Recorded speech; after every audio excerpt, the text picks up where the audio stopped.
என்னுடைய வீட்டுக்கு வந்த பிறகு கூட நான் அவர்களுக்கு சட்டபூர்வமாக மரியாதை கொடுத்து அவர்கள் கேட்ட கேள்விக்கு பதில் சொல்லி அனுப்பிச்சேன். சில ஊடகங்கள் ரெய்டுலாம் போடுறாங்க. சந்தோஷமாக சென்சேஷன்லாம் போனோம்னா போட்டுங்க. வந்தாங்க, விசாரித்தாங்க, போயிட்டாங்க. என்ன மாதிரியான கேள்விகள் கேட்டாங்க? ஏன்னா விசாரணைக்கு நம்ம டைம் கேட்டிருக்கப்போ விசாரணைக்கு வர்றது அப்படின்றப்ப அதை எப்படி பார்க்குறோம்?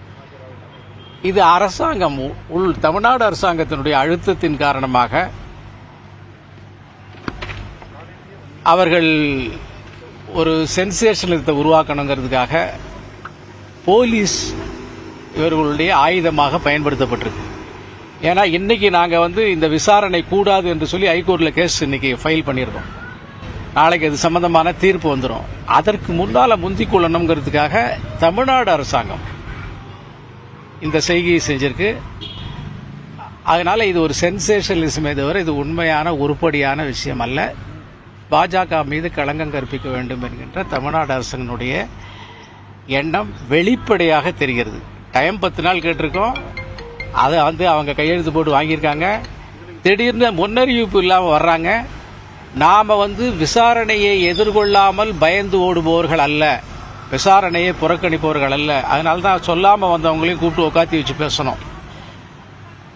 நம் மடியில் கனமில்லை என்கின்ற போது, நாம் சட்டத்திற்கு புறம்பாக எதுவும் செய்யவில்லை என்கின்ற போது நாம் விசாரணையை எதிர்கொண்டோம். ஆனால் அரசாங்கத்தினுடைய நோக்கம் ஹராஸ்மெண்ட், சென்சேஷனலிசம்.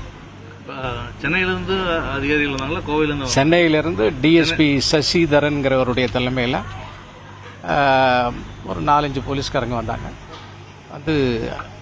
கேள்விகளை கேட்டார்கள். நமக்கு சம்பந்தம் இல்லை என்பதை சொன்னோம். சென்னையிலிருந்து வராங்கன்னா ஒரு திட்டமிட்டு தானே வந்திருப்பாங்க, பிளான் பண்ணி. தலைவரே பதில் சொல்லிடலாமா? எத்தனை கேள்விகள் போட்டு அவங்க அடுக்கடுக்கான கேள்விகள் கேட்டாங்களா? அடுக்கடுக்கா திணிக்கப்பட்ட கேள்விகளா இல்ல கேள்விகள் சம்பந்தம் இல்லாத கேள்விகள், சம்பந்தம் உள்ள கேள்விகளுக்கு சரியான பதில் சொல்லும். ரயில் நிலையத்தில் 4 கோடி ரூபாய் பிடிபட்ட விவகாரத்தில் பாஜக மாநில பொருளாளர் SR சேகரிடம் சிபிசிஐடி போலீசார் அவருடைய கோவை இல்லத்தில் விசாரணை நடத்தியிருக்கிறார்கள். விசாரணைக்கு பின்னர் SR சேகர் செய்தியாளர்களை சந்தித்த காட்சிகளை பார்த்தோம். விரிவான விவரங்களை பின்னர் வரும் தொகுப்புகளில் பார்க்கலாம்.